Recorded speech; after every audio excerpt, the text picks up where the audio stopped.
খুবই সামনে ভোট আছে, তোমার মনে হয় কে আসতে পারে? বিজেপি আসবে নাকি তৃণমূল আসবে? মানে এটা তোমার যদি মনে হয় তুমি বলবে, না তো বলবে না।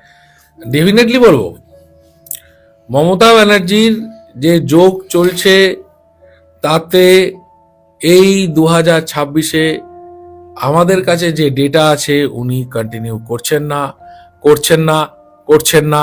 পশ্চিম বাংলায় পরিবর্তন আসছে আসছে আসছে। বড় জিনিস, বন্দে মাতরম গাওয়া যাবে না? আজকে দেখলাম প্রতিটা স্কুলে আমাদের রাষ্ট্রীয় গীত বন্দে মাতরম। আমরা জানি না বাধ্যতামূলক করে দিয়েছে। বন্দে মাতরম গাইতে বারণ করে দেওয়া হয়েছিল।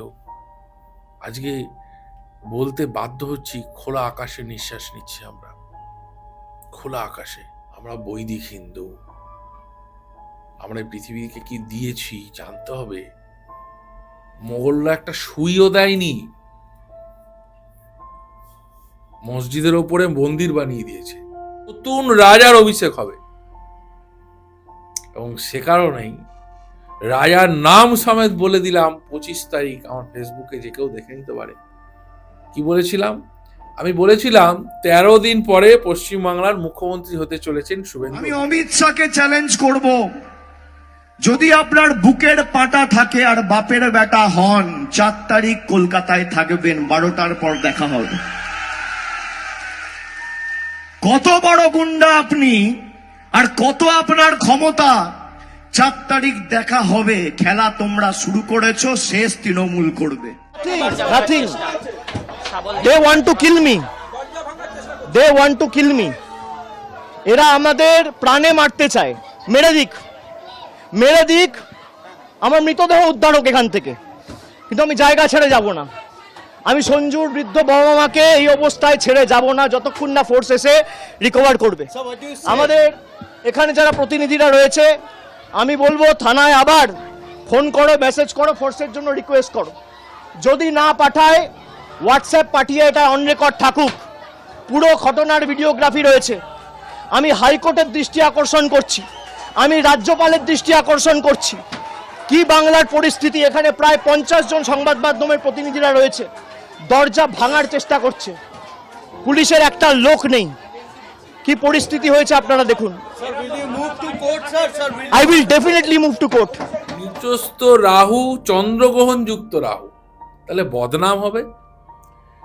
এবং এই যে আজকে থেকে এই দশা শুরু হয়েছে তা নয়, উনি চোর প্রমাণিত হয়ে গেলেন।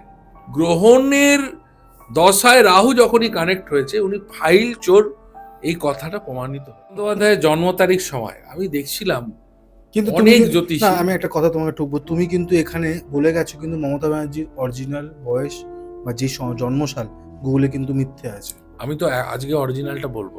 বলবে আজকে অরিজিনালটা? হ্যাঁ, মমতা ব্যানার্জি একজন জ্যোতিষী হয়ে আমি আমার কথা বলাতে আমাকে গুলি করে মারার হুমকি দেওয়া হয়েছে।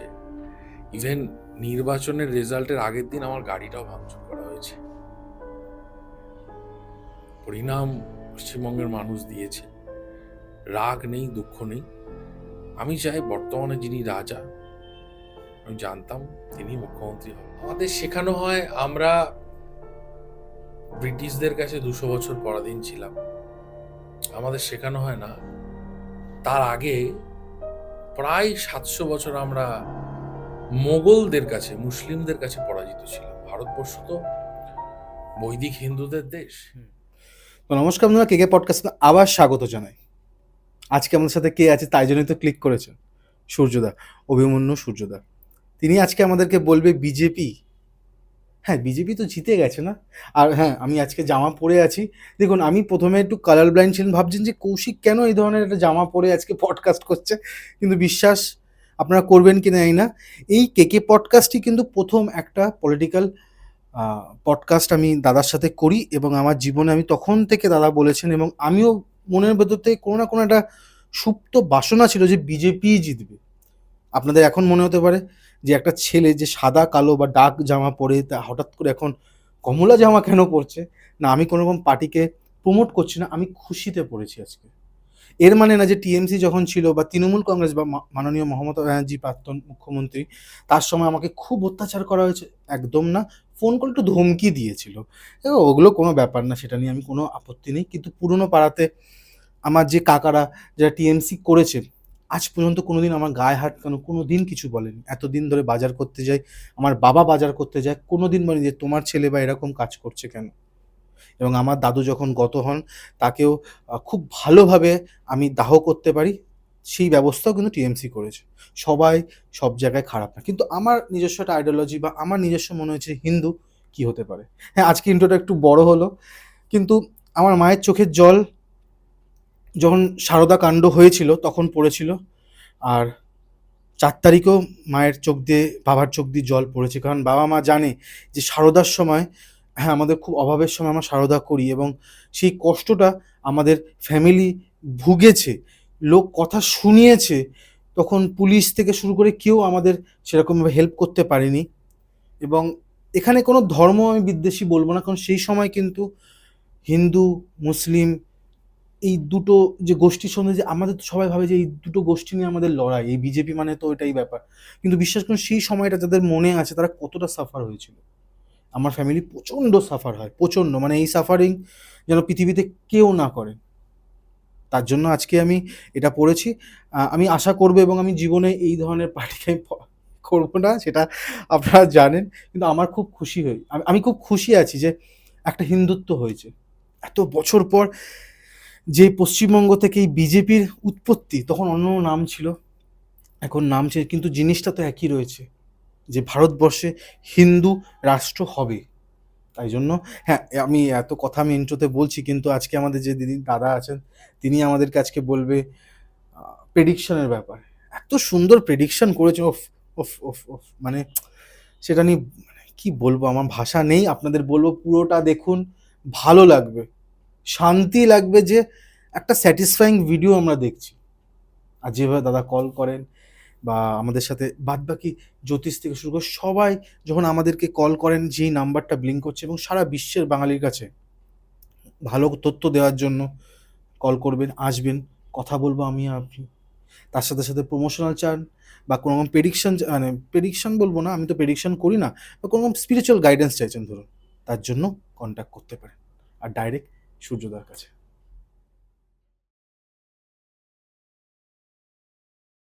কেমন আছো দাদা? খুব ভালো আছি, ভীষণ। সকলে ভালো থাকো।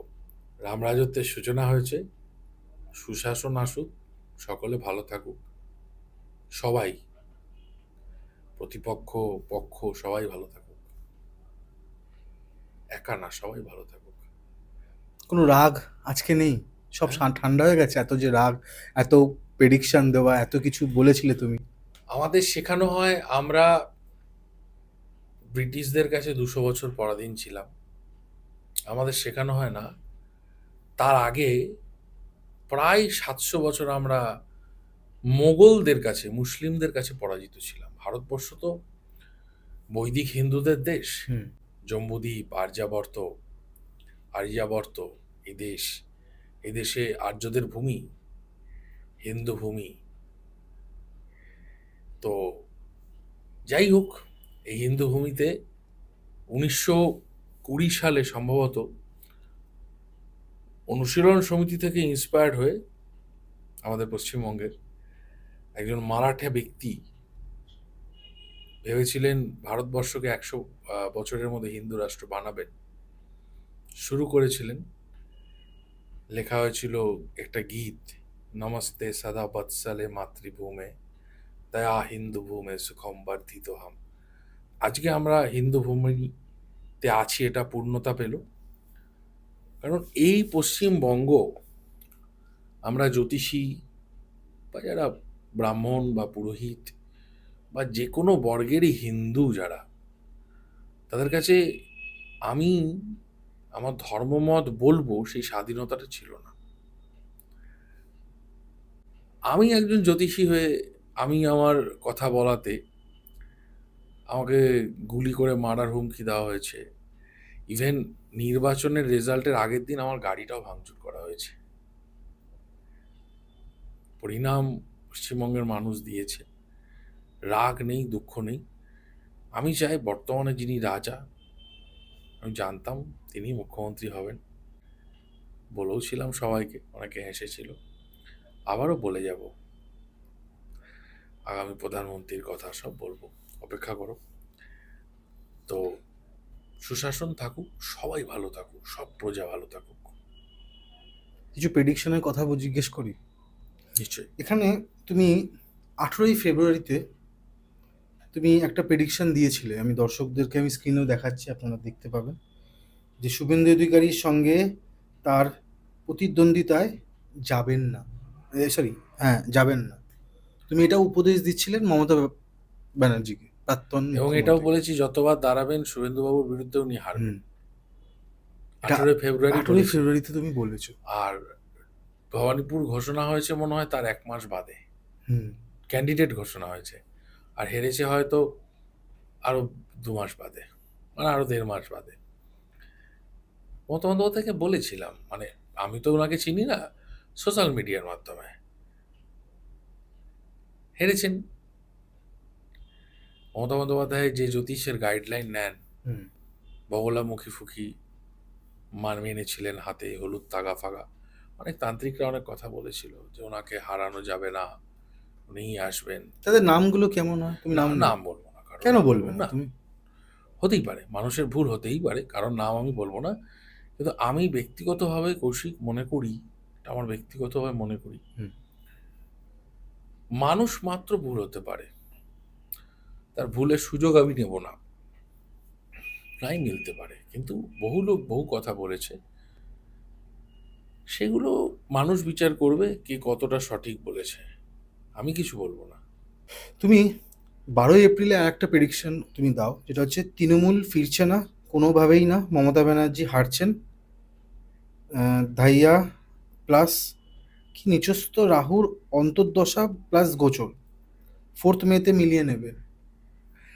মমতা বন্দ্যোপাধ্যায়ের জন্ম তারিখ সময় আমি দেখছিলাম কিন্তু অনেক না, জ্যোতিষী, আমি একটা কথা তোমাকে ঠকবো, তুমি কিন্তু এখানে বলে গেছো কিন্তু মমতা ব্যানার্জির অরিজিনাল বয়স বা যে জন্মসাল গুগলে কিন্তু মিথ্যে আছে। আমি তো আজকে অরিজিনালটা বলবো, বলবে আজকে এখানে অরিজিনালটা? বসে। হ্যাঁ, মমতা ব্যানার্জি 1954 সালে জন্মেছে 5ই অক্টোবর, অষ্টমী ছিল, দুর্গাপুজো ছিল, সকালবেলা জন্ম হয়েছে, 8:26 থেকে 8:30-এর মধ্যে বীরভূমে জন্ম হয়েছে।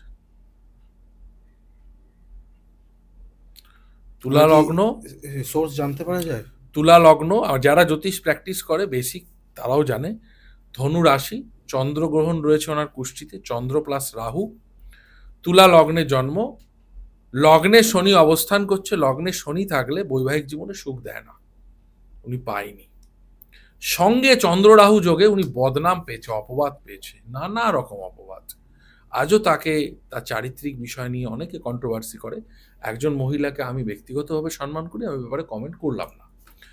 এবং এই ডেট অফ বার্থটা আরো অ্যাকুরেট কেন, কালীঘাটে যেখানে ওনার বড় হওয়া এবং ওনার জন্মস্থান, লগ্ন থেকে 3য় ভাবটা পরিবেশ, যে কোনো জ্যোতিষী যারা ভিডিও দেখছেন আমার ডেট অফ বার্থ যে টাইম যেটা দিলাম মেলান, লগ্নের 3য় চন্দ্র রাহু বসে আছে, উনি যে জায়গাটায় থাকেন কালীঘাট, তার আশেপাশটা ওরকমই এরিয়া, রাহু মানে ক্রাউড, নোংরা জায়গা, নোংরা জলা জায়গা, তো সেটাই কানেক্টেড ওনার চার্টের সাথে। এবং থাইয়া চলছিল ধনুরাশির জাতিকা, এবং নিচস্থ রাহু অন্তর্দশায় কানেক্ট করেছে। দশা যখন ফল দেয় তখন মহাদশা শুধু ফল দেয় না, বহু জ্যোতিষী বলছিল তার খুব স্ট্রং মহাদশা চলছে, এই চারটা তো আপনারা দেখতে পারবেন খুব স্ট্রং মহাদশা, তুঙ্গ গ্রহের মহাদশা। হারলো কেন? হারলো এ কারণেই, বৃহস্পতি তুলা লগ্নের ক্ষেত্রে যতই তুঙ্গ হোক, বৃহস্পতি তুলা লগ্ন সাপেক্ষে শুভ গ্রহ নয়, নৈসর্গিক শুভ গ্রহ হতে পারে, তুলা লগ্নের ক্ষেত্রে বৃহস্পতি শুভ ফলদায়ক নয়, তৃতীয় পতি, ষষ্ঠপতি, তার দশা এবং অন্তর্দশায় নিচস্থ রাহু কানেক্ট করছে, এবং নিচস্থ রাহু চন্দ্রগ্রহণ যুক্ত রাহু, তাহলে বদনাম হবে। এবং এই যে আজকে থেকে এই দশা শুরু হয়েছে তা নয়, উনি চোর প্রমাণিত হয়ে গেলেন। গ্রহণের দশায় রাহু যখনই কানেক্ট হয়েছে উনি ফাইল চোর এই কথাটা প্রমাণিত হলেন।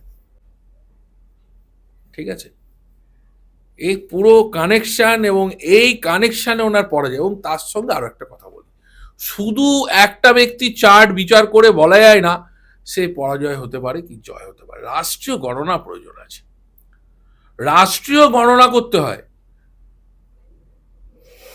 রাষ্ট্রীয় গণনা না করলে কখনো বলা যায় না রাজ্যে রাজদ্রোহ হবে কিনা, রাজার আসন টলবে কিনা।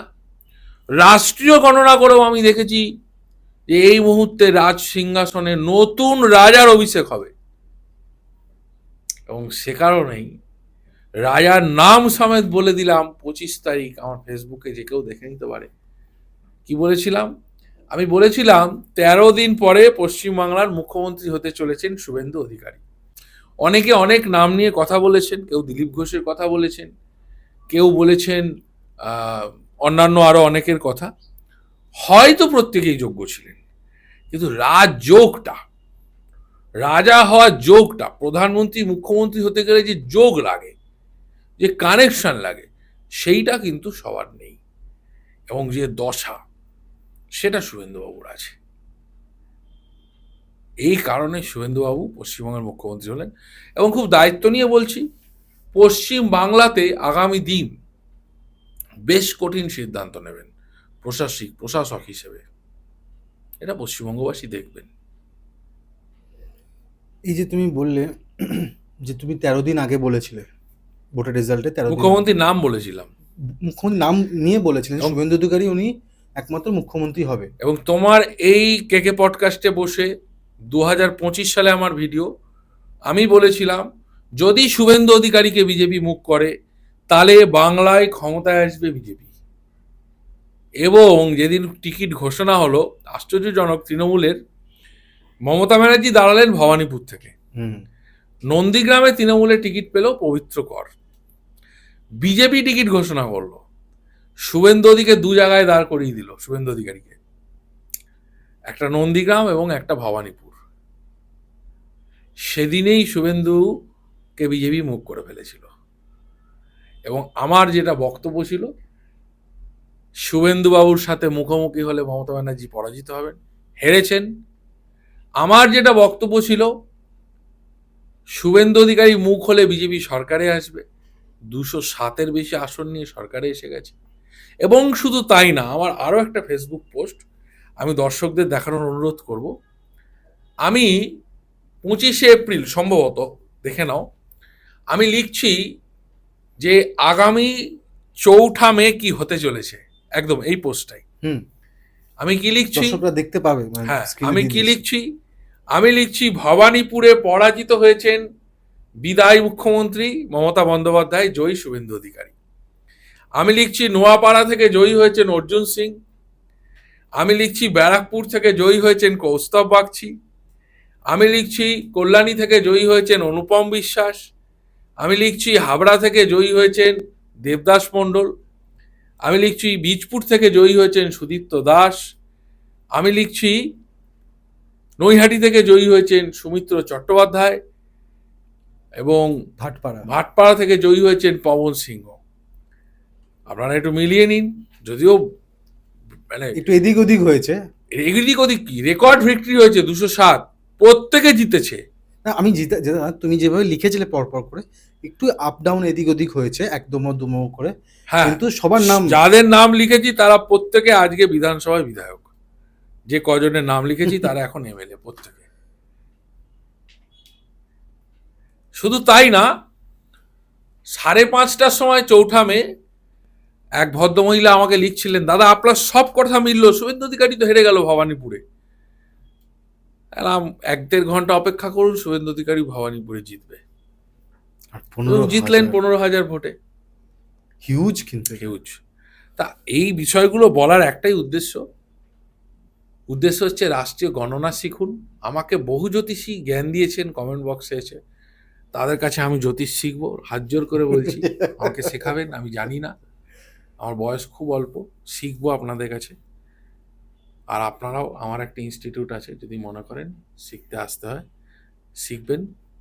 56 বছর বয়সী জ্যোতিষী, সেখানে এসে চর্চা করেন আমাদের এখানে। ভালো থাকবেন সবাই, এবং চেষ্টা করবেন মানুষকে সঠিক গাইড দেওয়া। দাদা, তোমার মনে হয় না যে আজকে যে বিজেপি জিতেছে 91 লাখ মানুষকে বাদ দেওয়া হয়েছে? এবং আমি এটা এটা এটা এটা আমি কেন বলছি, তো কারণ তুমিও ওই দলের সাথে তুমি অনেক দিন ধরে পোস্ট দিয়ে গেছো। আজকে একটু দলীয় কথা, আমি তোমাকে কিছু কথা তোমাকে জিজ্ঞেস করব। সেখানে তুমি আহ, তোমাকে গুলি করে দেবে, অনেক রকমের থ্রেট দেওয়া হয়েছে। তোমার মনে হয় না যে শুভেন্দু অধিকারী যখন একেবারে লাস্ট শেষ হয়ে গেল, যে বলছেন যে আমাদের একটা কমিউনিটি আমাদেরকে ভোট দেয়নি, তাতে আমাদের কোনো অসুবিধা নেই, আমাদের একটা বাদবাকি যে কমিউনিটি আছে তারা আমাদের ভোট দিয়ে আজকে আমাদের কিন্তু সরকার গঠন করে দিয়েছে, তা এটা কি তোমার কাছে ঠিক মনে হয়েছে এই কথাটা? এটাই তো, একদম ঠিক কথা বলেছে। তাহলে সবকে সাথ সবকা বিকাশ কি এখানে চলবে না?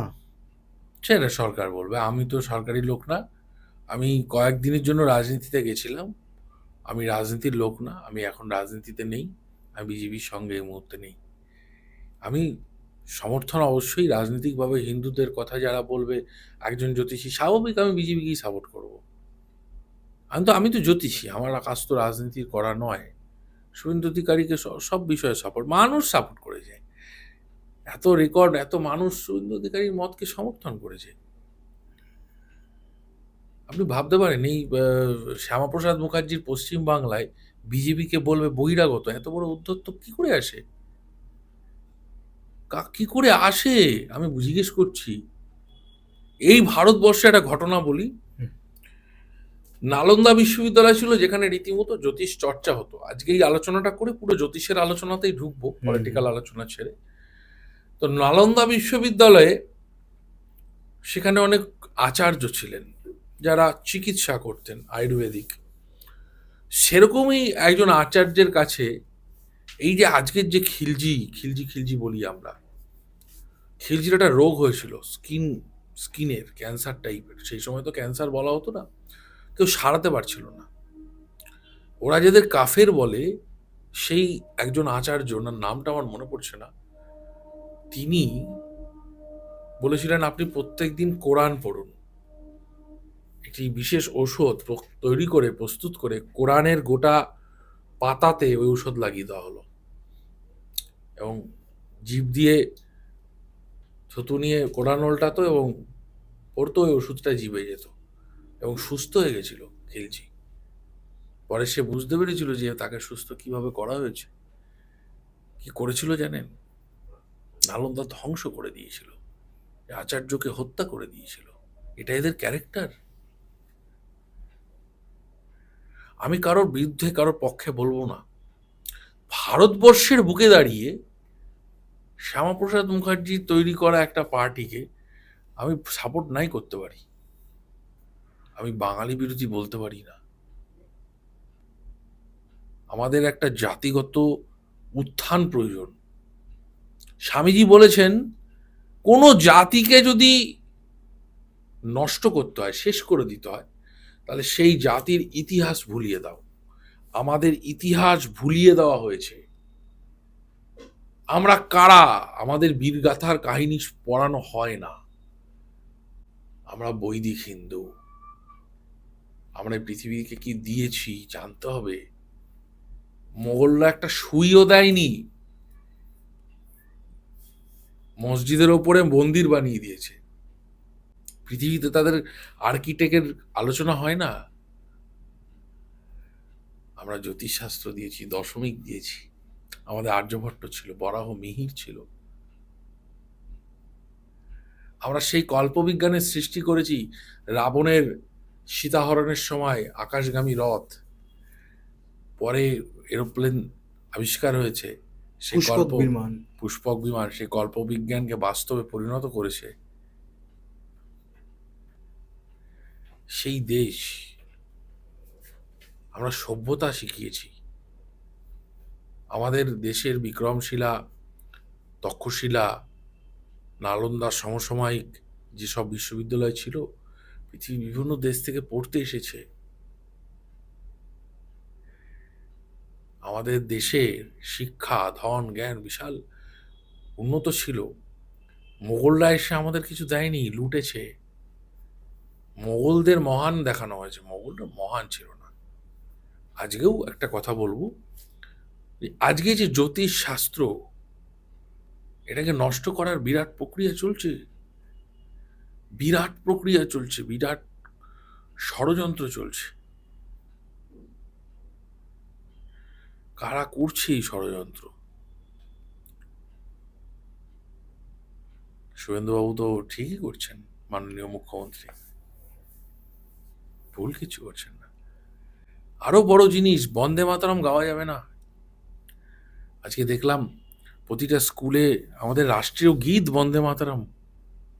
গাইতে জানি না, বাধ্যতামূলক করে দিয়েছে। বন্দে মাতরম গাইতে বারণ করে দেওয়া হয়েছিল। আজকে বলতে বাধ্য হচ্ছি, খোলা আকাশে নিঃশ্বাস নিচ্ছি আমরা, খোলা আকাশে। আজকে গর্ব করে বলতে পারবো যে না, আমরা হিন্দু। সাপোজ ধরুন একটা মুসলমানকে যদি তুমি জিজ্ঞেস করো তোমার ধর্মগ্রন্থ কি, প্রতিটা মুসলমানের কাছে একটা উত্তর আছে, আমার ধর্মগ্রন্থ কোরআন। আজও প্রায় 80% হিন্দু জানে না আমাদের ধর্মগ্রন্থের নাম কি। কেউ বলবে গীতা, কেউ বলবে রামায়ণ, কেউ বলবে মহাভারত। এতটা ভুলিয়ে দেওয়া হয়েছে আমাদেরকে, শেকড় ভুলিয়ে দেওয়া হয়েছে আমাদেরকে।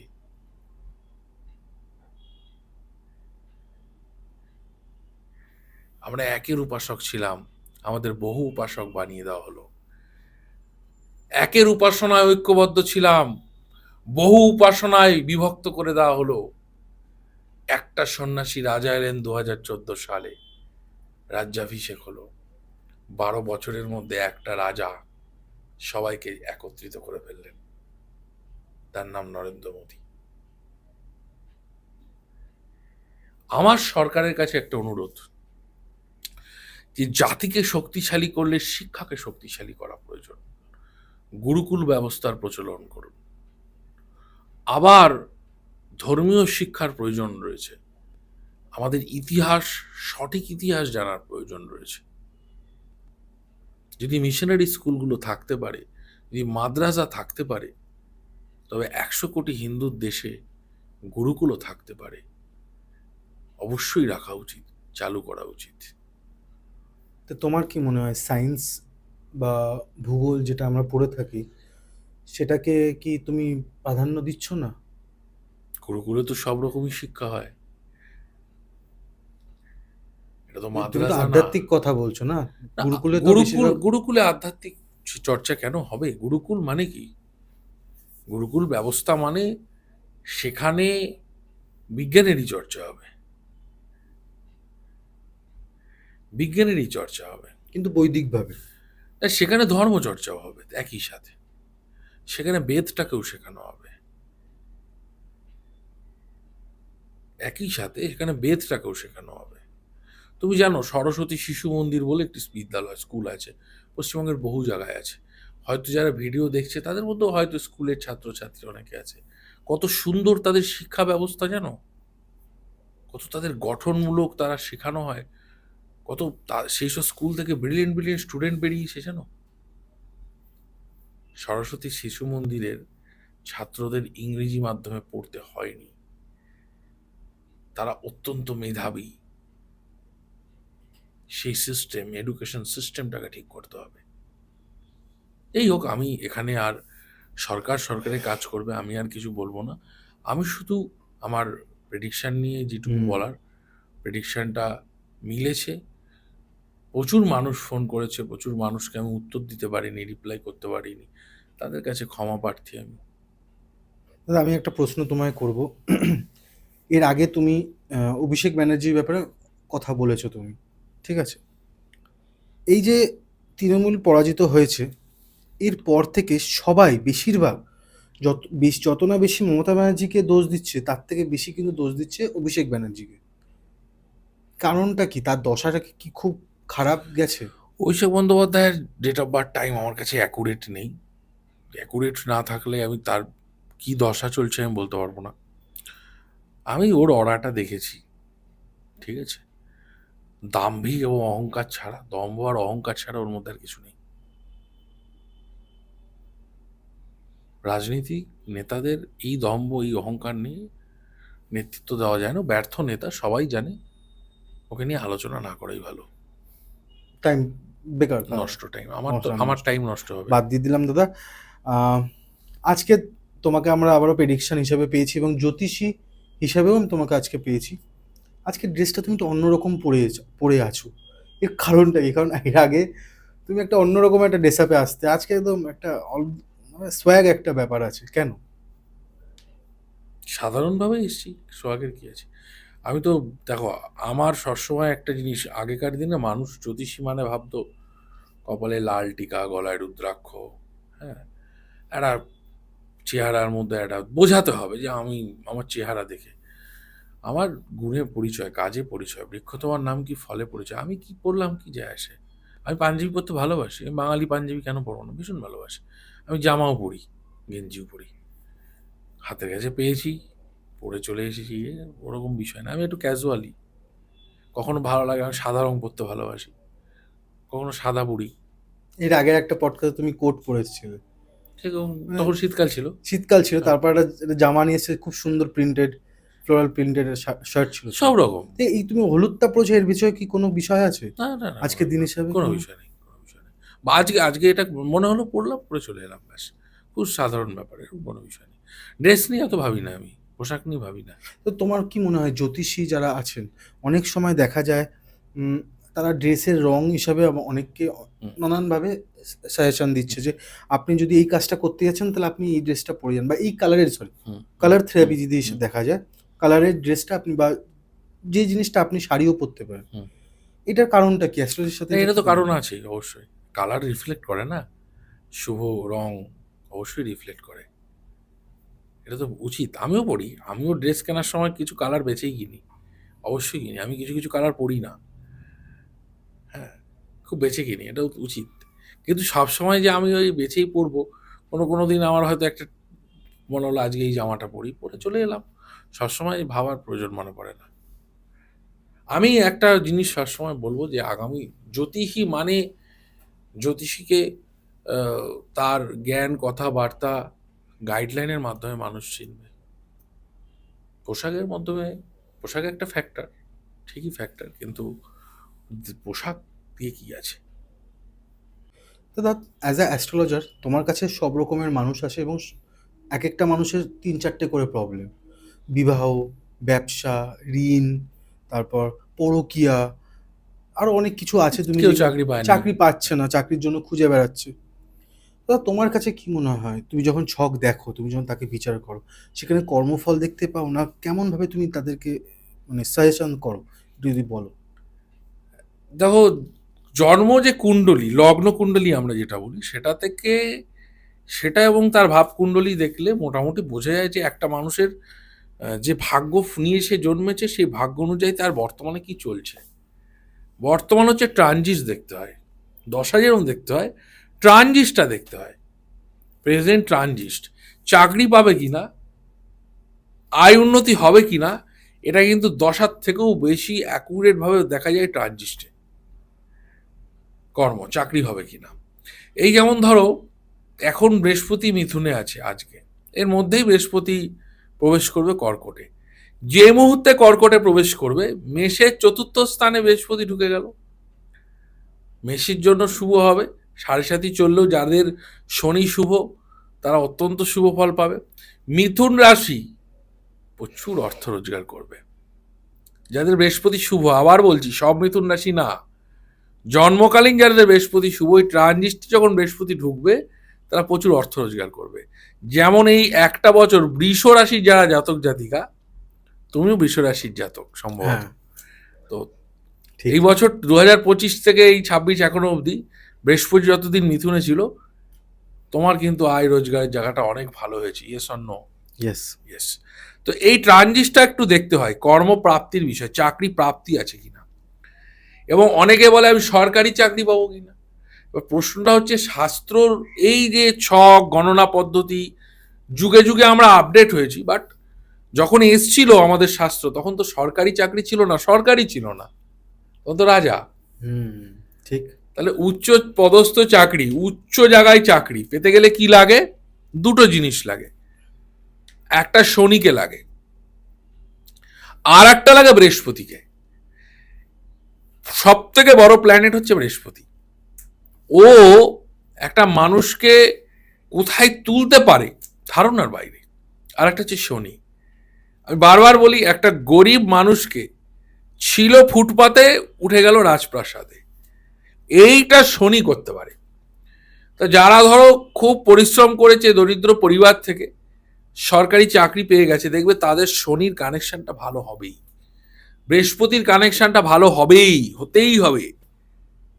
শনি বৃহস্পতি 6-8 দশম দেখে উচ্চপদস্থ চাকরি শুধু বিচার হবে না। 6 এবং 8 সরকারি চাকরি কম্পিটিশন করতে হবে, 6th হাউসকে লাগবে। 6th হাউসের লর্ড কোথায় বসে আছে? কম্পিটিশনের লর্ড। তার সঙ্গে মার্স, মঙ্গল, কম্পিটিশন করতে গেলে যে প্ল্যানেটটাকে লাগে। তাহলে 6th হাউস, বৃহস্পতি, শনি, মঙ্গল কানেকশন পেয়ে গেলাম। ট্রানজিস্টে কি রয়েছে, কোন রাশি কি চলছে? ট্রানজিস্টে বৃহস্পতি কোথায় বসে রয়েছে? সপ্তমে আছে, দশমে আছে, নাকি রাশির চতুর্থে? প্রাপ্তিভাবে ঢুকছে কিনা? যখনই বৃহস্পতি প্রাপ্তিতে ঢোকে গোচরে, লগ্ন রাশি সাপেক্ষে চতুর্থ ভাবে ঢোকে, দশাকে কানেক্ট করছে, এবং শুভ কানেকশন রয়েছে বৃহস্পতি 6th হাউস, 8th হাউস। অষ্টম মানে বাধা, আবার অষ্টম মানেই কর্মের সাফল্য। তাহলে গভর্নমেন্ট জব পাবে কি পাবে না? তাহলে 6+8 প্লাস জুপিটার প্লাস স্যাটার্ন এবং ট্রানজিস্ট, এবং সেখানে অবশ্যই ত্রিপাপ চক্রকে দেখতে হয়। ত্রিপাপ চক্রে বর্ষে কি চলছে, কটি গ্রহ, কোন কোন গ্রহ চলছে।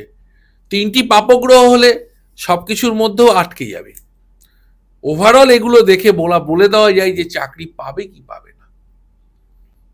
এছাড়াও আমরা তো পেশা দুভাবে হয়, একটা স্বাধীন কর্ম আর একটা অধীনস্থ কর্ম। অধীনস্থ কর্ম মানে চাকরি। 7th হাউস যদি কারোর বেশি অ্যাক্টিভ থাকে, সে গভর্নমেন্ট চাকরি ছেড়ে দিয়ে চলে এসে ব্যবসা করে। 7th হাউসের যদি বেশি অ্যাক্টিভ থাকে, 7th হাউসের লর্ড যদি বেশি পাওয়ারে থাকে, মার্কারি যদি বেশি পাওয়ারে থাকে, আবার 10th হাউসের লর্ড যদি বেশি অ্যাক্টিভ থাকে, তুলনামূলক 7th হাউসের লর্ড বেশি উইক থাকে, তাহলে তারা সেক্ষেত্রে চাকরিকেই বেশি প্রেফার করে, ব্যবসাকে নয়। আপনারাও যারা ভাবছেন চাকরি করব না ব্যবসা করব, জ্যোতিষীকে দেখাবেন অথবা নিজের চার্টটা দেখুন। 10th হাউস না 7th হাউস, চার্টে কোনটা কানেক্ট করছে, বিজনেস না চাকরি, কি ধরনের পেশায় যাবেন সেটা নির্দেশ করে কিন্তু 10, 6, 8 এসব অঞ্চলে কোন গ্রহ আছে তা দেখে নয়। অনেকেই ভাবে কি আমার দশমে শুক্র বসে আছে, শুক্র রিলেটেড কর্মে যাব, শুধু তাই নয়। আমি পেশা নির্দেশের ক্ষেত্রে গুরুত্ব দিই সব থেকে বেশি হাতটাকে। কর্মরেখা কোন দিকে গেল, মণিবন্ধ থেকে শনির দিকে গেছে, নাকি চন্দ্র থেকে উঠে শনির দিকে গেছে, নাকি চন্দ্র থেকে উঠে রবির দিকে গেছে? যদি কর্মরেখা চন্দ্র থেকে উঠে রবির দিকে যায়, তাহলে জনপ্রিয় শিল্পী হয়। যদি স্টার থাকে, স্টার হবে, সুপারস্টার হবে। তাই কোন পেশায় যাবে এটা নির্দেশ করতে গেলে হাত দেখা খুব জরুরি। চার্টে দশা, লগ্ন, ডিগ্রি কিছু কিছু সময় পাল্টায়, অ্যাকুরেসি অভাব হয়, যাদের টাইমটা পারফেক্ট নেই। কিন্তু এখানে অ্যাকুরেসি নিয়ে কোনো অভাব হয় না। হাতে কোন গ্রহর মাউন্ট ভালো, কোন গ্রহ শুভ, কোন কর্মকে নির্দেশ করছে সেটা দেখে আমরা বলে দিই। যারা বিজনেস করছে, সরকারি রিলেটেড কাজ, সরকারি টেন্ডার, সেখানে রবির কানেকশন থাকে। রেল হলে সেখানে সাটার্ন থাকবে, শনি থাকবে। ব্যাংকিং সেক্টর হলে সেখানে মার্কারি থাকবে। আইটি সেক্টর হলে mercury plus Rahu. Medical, drugs, medicine এইসব সেক্টর হলে কেতু প্লাস মার্কারি।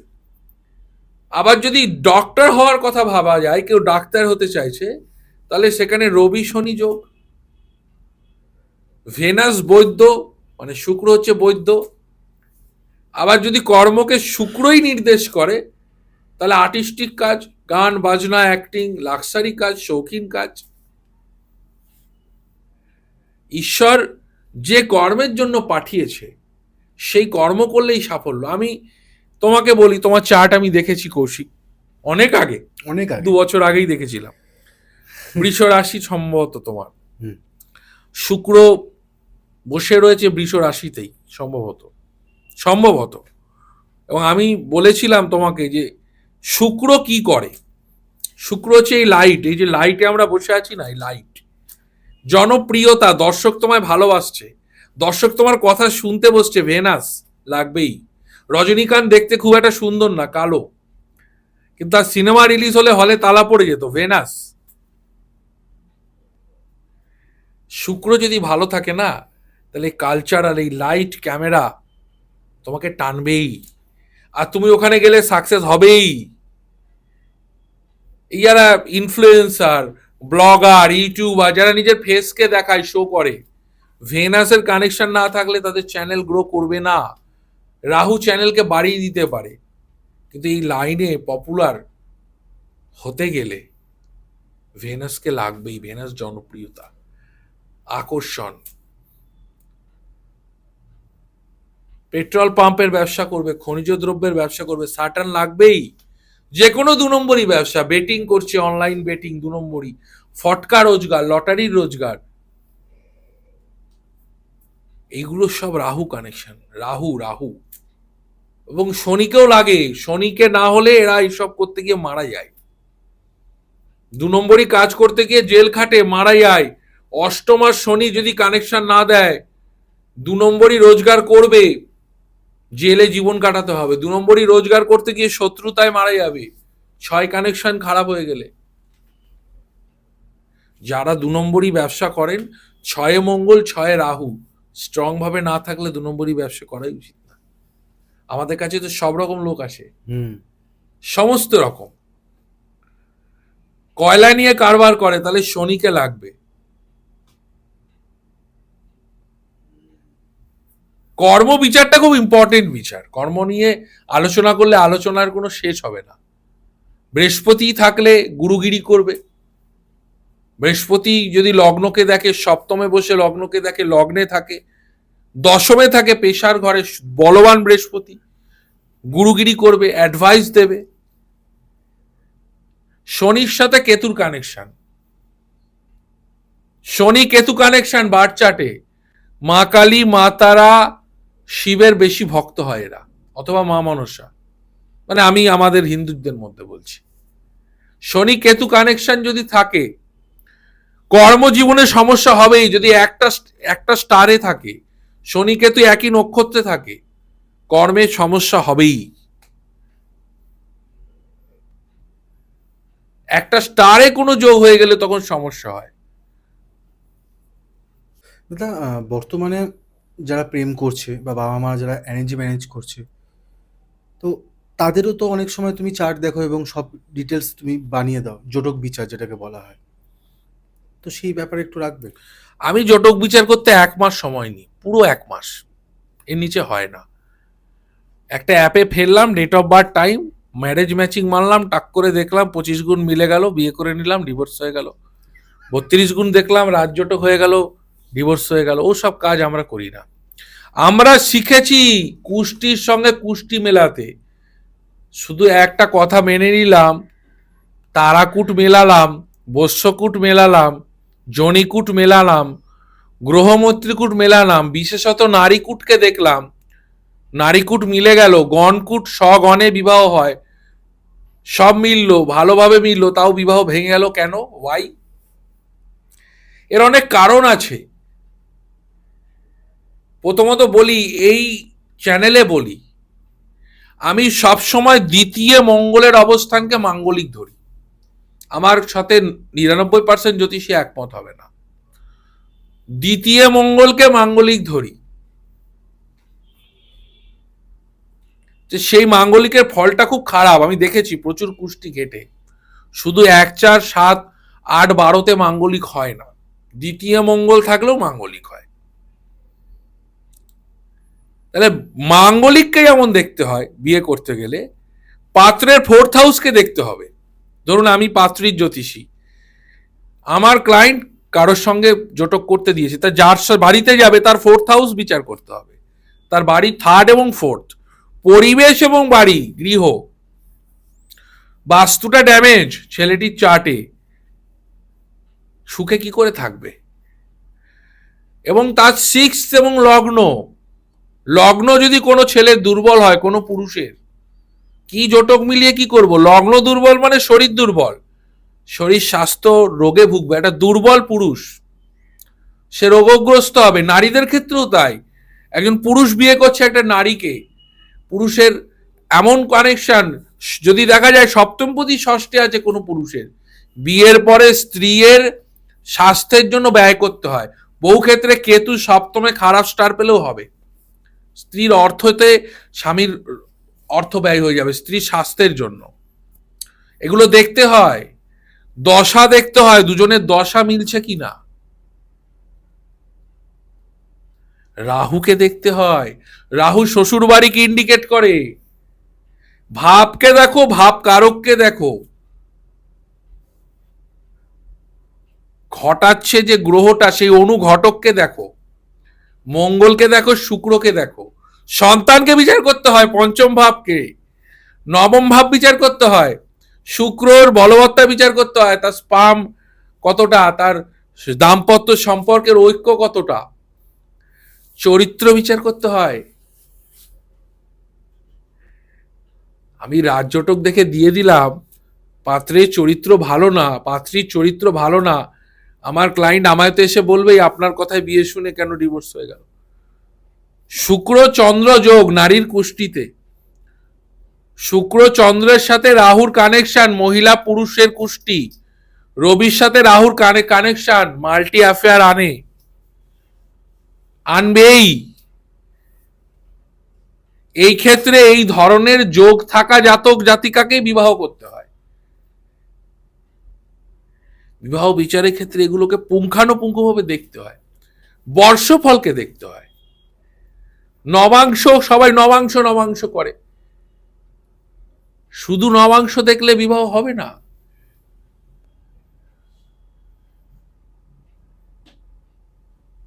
অনেক কিছু বোঝার বিষয় আছে। এ কারণে আমার কাছে জোটক বিচার করতে 1 মাস সময় লাগে। এই কারণে আমার কাছে জোটক বিচার করলে 1 মাস সময় লাগে। আমি 1 মিনিটে অ্যাপ দেখে বলে দিই না যে জোটক মিলে গেল, বিয়ে করে নাও। তাহলে আমার কাছে আসার কি দরকার? প্রত্যেকে ফোনে প্লে স্টোরে অ্যাপ থেকে নামিয়ে দেখে নিন। জ্যোতিষীর কাছে যখন এসছেন, আমাকে তো কাজ করতে হবে। আমার এরম বহু ক্লায়েন্ট আছে, আমি বলছি কুষ্টি মিলবে না, ক্লায়েন্ট আমাকে রিকোয়েস্ট করছে ছেলে খুব পছন্দ হয়েছে, প্রতিকার করে বিয়ে দেবো মেয়েরা, মেয়ে টিকতে পারবে না, ছেলে পরকিয়া করে বেড়াবে, হচ্ছে কোনোভাবে প্রতিকার করে করে দিই, ছেলে ভালো চাকরি করে, ছাড়া যাবে না। এইসব বাবা মাদের হাত জোর করে বলবো আসবেন না আমার কাছে। থ্যাংক ইউ দাদা। মানে এটা যে তুমি বলছো এরকমভাবে, 1 মাস আগে থেকে, মানে সব কিছু করার আগে থেকে তোমার কাছে কন্ট্যাক্ট করলে সেসব তুমি সব কিছু, মানে তুমি কি কোনো খাতা টাতা বানিয়ে দাও? না, জোটকটা মেলাতে তো সময় লাগে, পিডিএফ পাঠিয়ে দাও লোকদেরকে? যারা অনলাইনে করায় তাদের ক্ষেত্রে আমি মেন তো জ্যোতিষীর মুখের বাণী কাগজে তো লিখে দিই, যারা জোটক করায় তাদেরকে বিবাহটা দেওয়া যাবে কি যাবে না। কিন্তু ফ্যান্টাস্টিক বলেছো, ফ্যান্টাস্টিক। মানে যারা ভাবছে যে করবে তারা কিন্তু সত্যি এটা ভাববার বিষয় জায়গাগুলো। তার সঙ্গে যারা জ্যোতিষ শিখছে নতুন, তোমারাও বলছি, এটা আমার অভিজ্ঞতা এবং আমার গুরুদের থেকে আমার শেখা এই পদ্ধতি, তোমরাও পুঙ্খানুপুঙ্খ মিলাবে। যারা শিখছো জ্যোতিষী, পুঙ্খানুপুঙ্খ মিলিয়ে তবেই একটি বিয়ের পরামর্শ দেবে। এবং অনেকের ধারণা, আরো একটা ছোট কমেন্ট করে দিই, যে মাঙ্গলিকে বিবাহ হলেই শুভ, এটা একদম সঠিক নয়, পুরোপুরি আংশিক সত্য। এটা বিস্তারিত আমি আর আজকে বলবো না, অন্য একদিন আলাদাভাবে বিয়ে নিয়েই বলবো।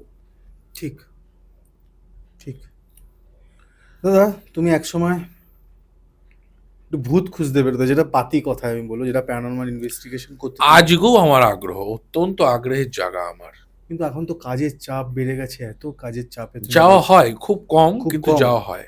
তুমি বাস্তু ভিজিট করছো, হুম, তো সেখানে কি কোনো রকম এক্সপিরিয়েন্স আর আমি তো এর আগে বহু এক্সপিরিয়েন্সের কথা বলেছি, হুম এবং আমি বিগত বেশি দিন না, বছর 5-6 ধরে এই বিষয়গুলো, আরেকটু বেশি হতে পারে, 7 বছর, হুম আমি নানা অভিজ্ঞতা ফিল করেছি নানা জায়গাতে, ঠিক আছে। কিন্তু যে আমি তোমাকে আবার বললাম, আমি কোনোদিন কিছু দেখিনি, আমি দেখিনি।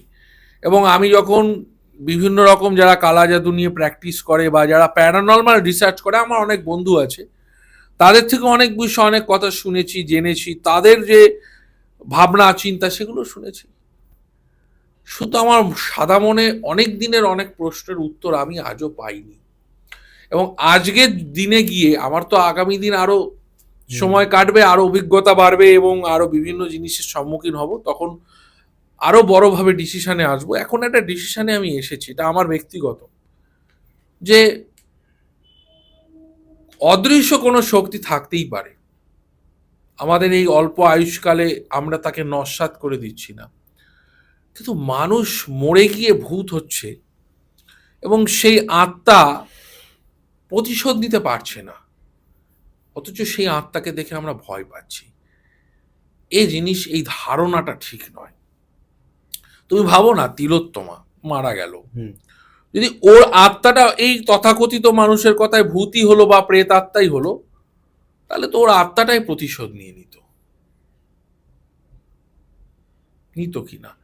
আমার কাছে কেটুমিটার আছে, ইলেকট্রোম্যাগনেটিক ফিল্ড চেক হয় কেটুমিটারে, বহু জায়গায় কেটুমিটারে রেড লাইট ব্লিঙ্ক করে, এবং আমি দেখেছি যেখানে টেম্পারেচার ফ্ল্যাকচুয়েট করছে, ইলেকট্রিসিটি সেখানে কোনোভাবে কানেকশন নেই, দুই একটা এরম জায়গাতেও কেটুমিটার ব্লিঙ্ক করেছে করেছে ম্যাগনেটিক ফিল্ড চেক হয় তো মূলত, কেটুমিটারে ব্লিঙ্ক করছে মানেই যে ভূত এসে গেছে তা নয়। এই ধারণাটাকে বদলাতে হবে, ধারণাটা সঠিক নয়। তবে কাকতালীয়ভাবে আমরা দেখেছি যেসব জায়গায় সুইসাইড হয়, যেসব জায়গায় নেগেটিভ ঘটনা ঘটে, এইসব জায়গাগুলো কেন্দ্র করে একটু ভয়ের প্রচার মানুষের মধ্যে আছে। আমি তাদের অন্ধবিশ্বাসকে পুরো নস্যাৎ করব না, কিন্তু আমি ব্যক্তিগতভাবে আজকের ডেটে দাঁড়িয়ে, আজকের ডেটে আমি যে জায়গায় এসেছি, তাতে আমি বিশ্বাস করি না যে মানুষের আত্মাই ভূত। তাহলে কি তাহলে তাহলে এর উত্তর সঠিকভাবে যদি আমাকে দিতে হয়, হয়তো কোনো টেম্পারেচারের বিষয়। এবং আমরা যে ভয় পাই না, এই ভয়ের পিছনে একটা রিজন আছে। ধরো তুমি অন্ধকারে একটা সাদা শাড়ি দেখলে, তোমার ভয় লাগলো, সাদা শাড়িটা হয়তো উড়ছে, ভাবছো গাছ থেকে কেউ নেমে আসছে, ভ্রম যেটাকে বলি, অপটিক্যাল ইলিউশন, ঠিক আছে। তুমি তোমার ব্রেনকে সিগন্যাল দিচ্ছ যে আমি ভয় পাচ্ছি, ওটা মনে হয় ভূত। তোমার শরীরে একটা হরমোন ক্ষরণ হচ্ছে, টেনশনকালীন অবস্থায় এই অ্যাড্রিনালিন ক্ষরণ হয়, তোমার ভয় হবে, তোমার গা ভার হবেই। সেই গা ভার হয়েছে মানে তোমাকে ভূতে ধরেছে এমন নয়।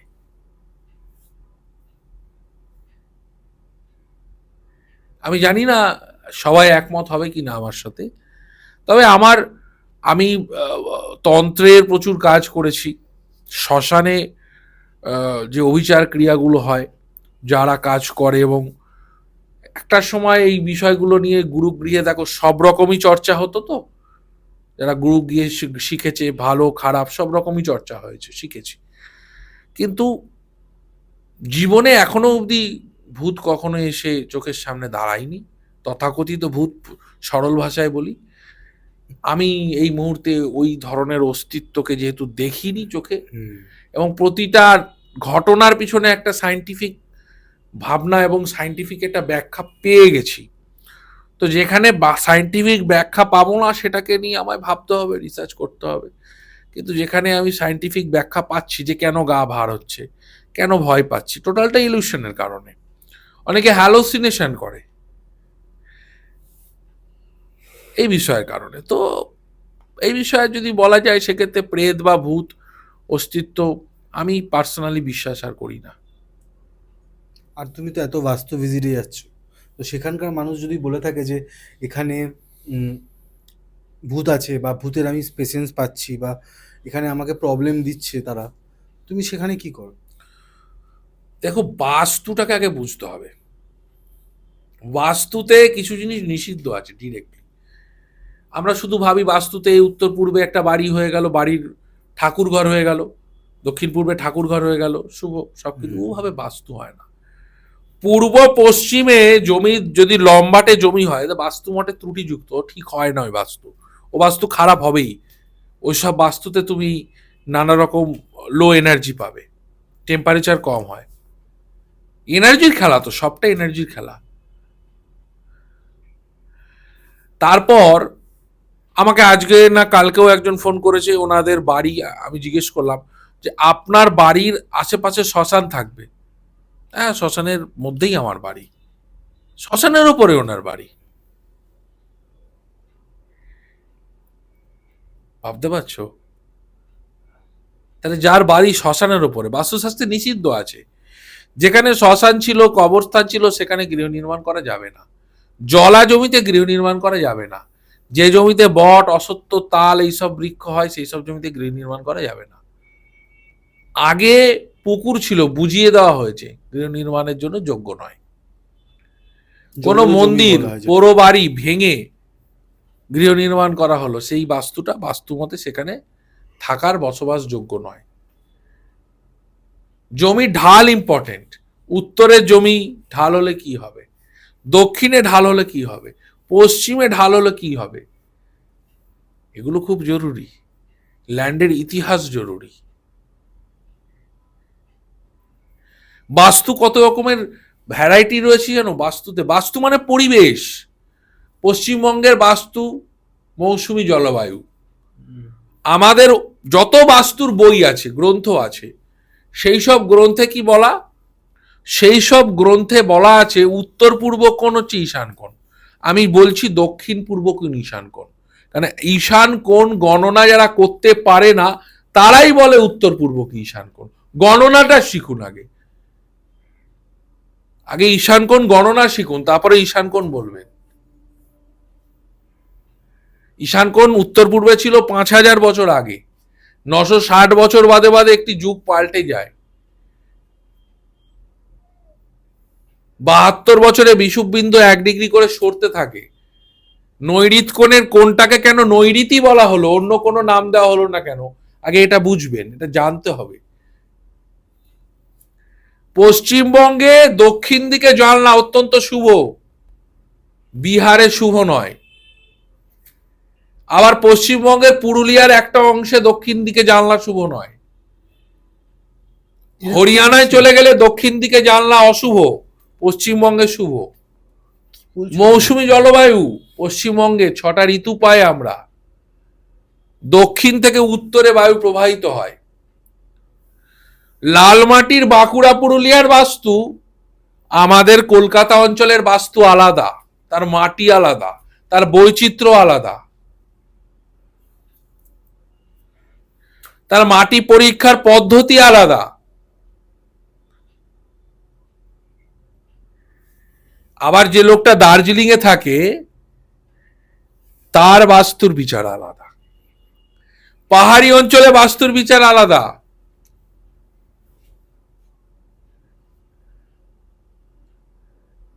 বাস্তু খুব ইম্পর্টেন্ট, এত সোজা জিনিস না। টোটালটা এনার্জির খেলা। বাহ। যেখান থেকে কর্কট ক্রান্তি রেখা গেছে, হ্যাঁ। সেই অঞ্চলে বাস্তু নির্মাণ করতে গেলে সানলাইট কোন দিক থেকে কত কত ডিগ্রিতে জানলা করতে হবে, কত ডিগ্রিতে দরজা করতে হবে, সেটাকেও বোঝানো খুব ইম্পর্টেন্ট। যেখান থেকে কর্কট ক্রান্তি রেখা গেছে, মানে যারা কৃষ্ণনগরে থাকো, তার আশেপাশের অঞ্চলে থাকো, কৃষ্ণনগর, রানাঘাট, এই অঞ্চলে যেখান থেকে কর্কট ক্রান্তি রেখা গেছে, সেই অঞ্চলে বাস্তু বিচার করতে গেলে অনেক অনেক অন্যান্য ভাবে তার গাণিতিক কিছু বিষয় নজর রাখতে হবে।